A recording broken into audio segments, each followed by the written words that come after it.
I decided to transfer to Cincinnati, take my talents to the American Conference, and ball out for a great Cincinnati team. With Sauce Gardner going to the league, I took that #1 jersey and the #1 corner spot day one. We start the season ranked within the top 25, so a national championship is definitely in sight. I put in a lot of work over the summer becoming a better corner and just overall a better player on the field. Taking a look at our schedule, we should have no problem going undefeated this season, but we're going to take every game 1 week at a time. My first game at home as a Bearcat, and we get a great stop here on 3rd down. Under 2 minutes left here in the first quarter, 1st and 10. They pick up the first down here, but I get a great tackle on this tight end. 1st and 10, we're in man coverage. They run the read option. This QB kept the ball, and I came down and I hit him hard. 3rd and 6, the guys up front do a great job, and they pick up a sack on Aiden O'Connell. Now with a 14-point lead, 2nd and 7, I get a great TFL on O'Connell. I'm hyped after the big play. 5 minutes left here in the first half. 1st and 10, I come all the way across the field, and I make this tackle on this running back, holding him short of the first. 3rd and 4, we lock up all of the short routes on the field, and the guys up front do a great job getting back for this sack. 1st and 10, we're in zone coverage. I do a great job baiting up this route, but this receiver absolutely head tops me and he makes the big play. But even with the bad, something good always happens. He comes down with an injury, so we're good. 2nd and 10, I turn my back to this QB trying to bait him up. He throws a great sideline ball, but I recover and I knock this ball out for incompletion. Under a minute left here in the 3rd, I almost get back in time to jump this route, but I just get down and get the tackle. 2nd and 5, my teammate does a terrible job playing his zone, so I have to come down and make this tackle after he picks up the first. 1st and goal, I do a great job forcing this running back inside, but he manages to get in for the touchdown. We get the dub in our season opener, and I walk out of here with 8 tackles, 1 for loss, no specialty stats though. Road game against Illinois, and even though this running back breaks my tackle to open up this game, I got a feeling I'm finna ball out today. Now with a 14-point lead here late in the first quarter, I track this running back across the entire field. He picks up 21 yards, but I do pick up the tackle. 1st and 10, I read this play like a book. I get a great tackle for -2 yards, and I'm telling the home crowd to quiet down because I'm making big plays today. 2nd and 12, Chase Brown is manhandling my entire defense. If we don't step up and tackle, we're in for a long day. And on the very next play, we do a great job coming together, getting a tackle for loss. It still took too many of us to bring this guy down. Illinois is still scoreless going into the 2nd quarter. 2nd and 12, we get another great tackle for loss on Chase Brown. We're in man coverage, and I want to pick bad. I make a terrible jump on this ball, but my teammate gets a huge hit, causing a forced fumble. 2 minutes left in the first half, we're back in man coverage. I get caught up on my teammate, and that allows Brian Washington to pick up 9 yards on the play. Sitting back in zone coverage, being extremely patient, I go up to make a play on this ball. Pat Bryant makes a crazy catch on my head, and he picks up 31 yards. Down here in the red zone, Pat Bryant runs a route running straight into my teammate, but he doesn't make a play on the ball, and that results in a touchdown for Illinois. 30 seconds left in the first half. Illinois' quarterback tries me again, but this time I get my hands on the ball, but I drop the pick. I make up for that drop pick with this pick. I sit extremely patient, jump this route. I take off towards the end zone for a pick 6. Being an undersized corner definitely comes with its cons, but with my elite speed and leaping ability, bro, I can make plays on the ball like this, picking up my 2nd pick of the game. We're up 3 scores here in the 3rd quarter, and to add on to my 2 picks, I get a sack on quarterback Tommy DeVito. Even though we're dominating Illinois today, they continue to fight back here in the 4th with backup running back Josh McCray bullying his way into the end zone for a touchdown. We're in zone coverage. I get back for pick number 3 of the game. I take off down the sideline breaking tackles, and I walk into the end zone for my 2nd pick 6. But of course, Jawan Briggs gets a clipping call, and that completely negates the pick 6, but I still do get awarded the pick. 3 interceptions on the day, and it could have been 4 getting back in zone coverage, and I dropped the easiest interception I've had all day. 11 tackles, 3 for loss, a sack, and 3 picks. This is easily the most dominating game I've ever played in my football career, hands down. We're currently 2-0, ranked 21st in the nation, and we have no plans on taking an L this week to FCS East. 2nd and 13, we're in man coverage. My teammate does a great job getting back, making a play on this ball, picking up his first pick. I'm sitting patient in my deep zone, but this ball gets dumped off to the running back. I come downhill full speed, and I clap Jamal Hubbard on this play. 3rd and 10, the obvious passing down. I do a great job baiting up this route. I get back for a crazy diving one-handed pick. Tell Jacob Moses stop playing with me. A very weird but low scoring game so far here in the 3rd quarter. I come all the way from my side of the field. I could have picked this ball off if I jumped this ball correctly. Putting the ball in the air has not been working for FCS East, so they decide to put it on the ground, and that's not going to work either. They tried to get a little fancy on this play call, but we're all over it. We get down, my teammates slow him up, but I get the big hit on Hubbard to stop the play. Down here in the red zone, backup running back Keith Casey walks into the end zone for a touchdown, making this game a lot closer than we like. We finally have a sizable lead here late in the 4th, but I'm going to get back in coverage, get my 2nd pick of the game, breaking tackles, making my way up the sideline. Let's go.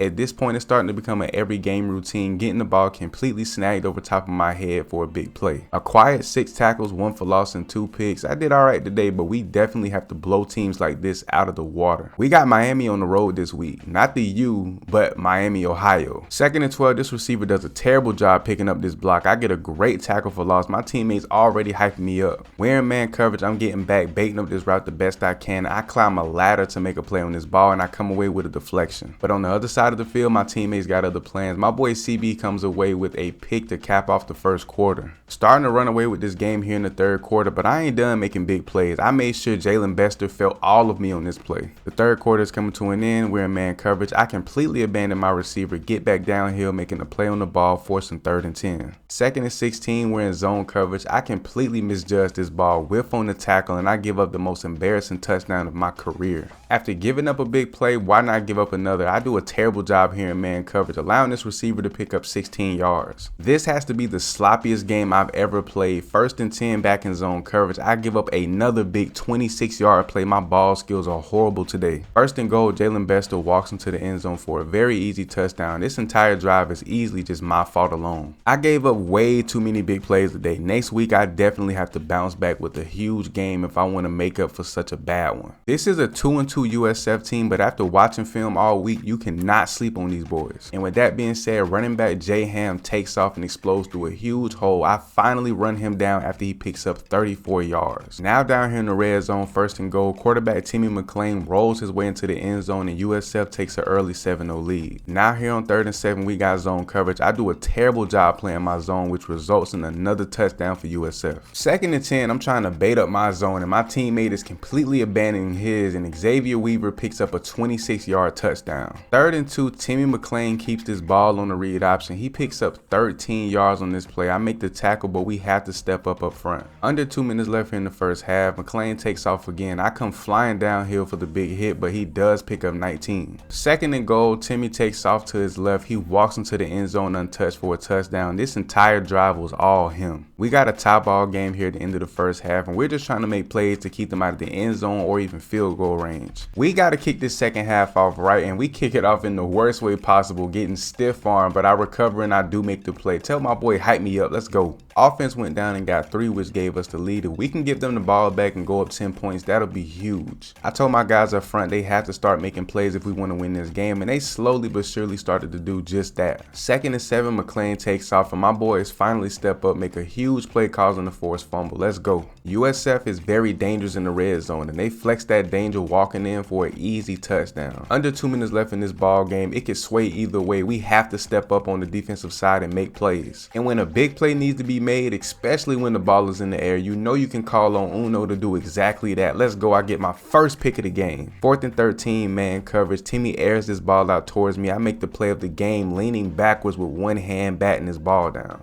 A very solid 11 tackles, 1 for loss, and probably the most important pick so far of the season. This was a close game, but we secured the dub. We are now the number 10 team in the country at 5-0, and we opened up this game against Temple the worst way possible, giving up 19 yards. After watching film this week, I learned Temple loves to run these quick, short routes, so being patient and reading the field is going to be a key piece to my success today. But they're most definitely not afraid to put the ball on the ground with a big bruiser back like Edward Sadie. 2 receivers running the same route to the exact same side of the field, that definitely wasn't on film this week. I'm only 5'9", but when I get downhill full speed, I'm liable to clap any big body running back that come my way. After studying this formation on film all week, I do a great job making this play on the ball, getting my first pick of the game, and I take this one back for a really nice return. Under 3 minutes left here in the first half, a very low scoring game for our offense. We need them to pick up momentum so we don't be on the field all game. 2nd and 4, I do a great job shedding this block, but I completely whiff the tackle, and Tavon Ruley walks into the end zone for a 14-yard touchdown. But just know when the best player on the field gives up a big play, my teammates are going to step up and make a bigger one. My boys always got my back. I do a lot of film study and it shows on the field. I mimic this receiver's route down to a T, and I pick up my second pick of the game, a one-handed pick at that. A 4-point game here in the 4th quarter, and we just continue to dominate this side of the ball, making big play after big play. But Temple quarterback Justin Lynch refuses to go away quietly as he picks up a scampy 10-yard touchdown run. 40 seconds left, game is on on the line. Justin Lynch tries me in zone coverage. This man has to be crazy. That's a no-no zone. We remain undefeated halfway through the season, but there's a lot of adjustments to be made on both sides of the ball if we want to win that national championship.